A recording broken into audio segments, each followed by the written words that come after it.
नाजरीन, कोकाफ का जिक्र तो आपने बचपन में बहुत सी कहानियों में सुना होगा। जैसे एक बादशाह की बेटी महल की छत पर घूम रही होती है, एक देव उसको उठाकर कोकाफ में कैद कर देता है। बादशाह मुख्तलिफ ममालिक के शहजादों को इस मुहिम पर रवाना करता है, जो मेरी शहजादी को वापस लाएगा मैं इसकी शादी अपनी बेटी से कर दूंगा। तो एक नेक दिल शहजादा भी इस मुहिम पर रवाना होता है। उसकी मुलाकात एक बुजुर्ग से होती है। बुजुर्ग इस नेक दिली की वजह से इसको एक अंगूठी देते हैं, जिसकी बदौलत वो फौरन कोकाफ की पहाड़ियों पर पहुंचकर देव को मार देता है और शहजादी को आजाद करवाकर वापस उसके वतन ले आता है। शहजादी की शादी इस शहजादे से हो जाती है और दोनों हंसी खुशी रहने लगते हैं। इस तरह की मिलती जुलती कहानियाँ आपने जरूर पढ़ी होंगी, लेकिन शायद आपको मालूम न हो कि कोकाफ असल में है कहाँ। कोकाफ, जिसको कोहे कफास भी कहते हैं, बहीरे अस्वद और बहीरे कज़वीन के दरमियान खित्ते कफास का एक पहाड़ी सिलसिला है जो एशिया और यूरोप को जुदा करता है। कभी इसका शुमार रूस में होता है, लेकिन रूस के टूटने के बाद अब ये हिस्सा चीचनिया में शुमार होता है। कोकाफ के पहाड़ी सिलसिले की बुलंदतरीन चोटी माउंट उल बुरूस है, जो 18,506 फुट है और 5,642 मीटर बुलंद है।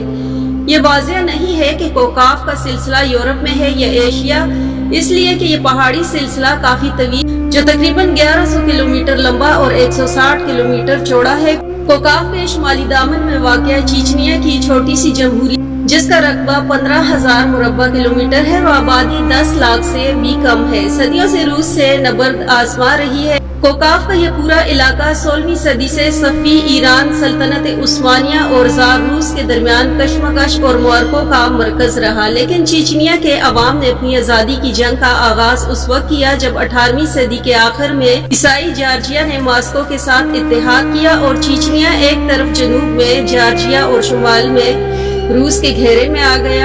कफास का पहाड़ी सिलसिला शुमाल कफास और मावरा कफास में तकसीम करता है। शुमाली कफास रूस की सरजमीन है, जबकि मावरा कफास में खुद मुख्तियार रियासतें जॉर्जिया, आर्मीनिया और आज़रबाईजान वाक़या हैं। कफास के पहाड़ काफी ढालवान हैं। इस पहाड़ी सिलसिले में 5,000 मीटर से ज्यादा लंबे चंद पहाड़ हैं। सबसे ऊंचे पहाड़ एलब्रूस और काज़बेक हैं, जिनकी बुलंदी बातरतीब 5,642 और 5,033 मीटर है।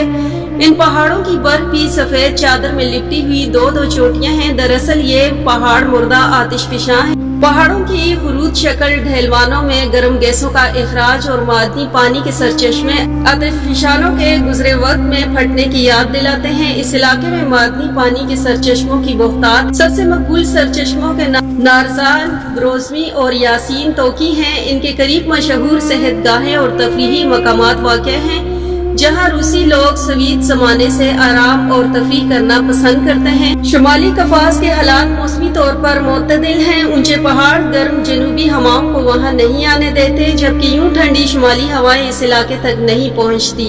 जाड़े में शुमाल कफास में कड़ाके की सर्दी नहीं पड़ती और गर्मियों में दरियाए कोबान की वादी में चावल जैसी फसल उगाने के लिए साजगार हालात हैं। वहाँ से शुमाल की तरफ चावल और कहीं नहीं उगाया जा सकता। शुमाली कफास में बहुत ज्यादा ग्लेशियर मौजूद हैं। मौसम बहार में जब इनकी बर्फ पिघलने लगती तो मकामी दरिया पानी से भर जाते हैं, इसलिए कि सूखे इलाके में पानी की किल्लत का मसला कभी पैदा नहीं होता। शुमाली कफास के सबसे बड़े दरिया कोबान और तेरक हैं।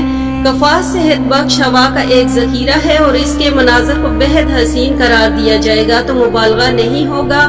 रूस के कोहे पैमाओं को कफास से बड़ा लगाव है। अक्सर कोहे पैमा एलब्रूस को सर करने की कोशिश करते हैं। कफास की वादियों में कोहे पैमाओं के कई कैंप और मकाम है। तबरदा दुबई में पहाड़ी इसकी अंग के अड्डे कायम हैं। शोबा सियाहत के लिहाज से कफास के पहाड़ी सिलसिले की सलाहियत यूरोप के कोहे आल्प्स से कुछ कम नहीं। पाकिस्तान, हिंदुस्तान और ईरान में कोहे काफ के मुतालिक जिन्नों और परियों के बेशुमार किस्से मशहूर हैं, जो न सिर्फ अवाम में सीना बसीना मुंतकिल होते रहे हैं, बल्कि बच्चों की कहानियों में बाकायदा लिखे जा रहे हैं। हो सकता है कि इसमें कुछ सदाकत भी हो सकता है कि ये वीरान जगह जन्नत का मस्कन हो, लेकिन तस्दीक करना मुश्किल है। बाकी अल्लाह ही बेहतर जानता है कि इसमें कितनी सच्चाई है।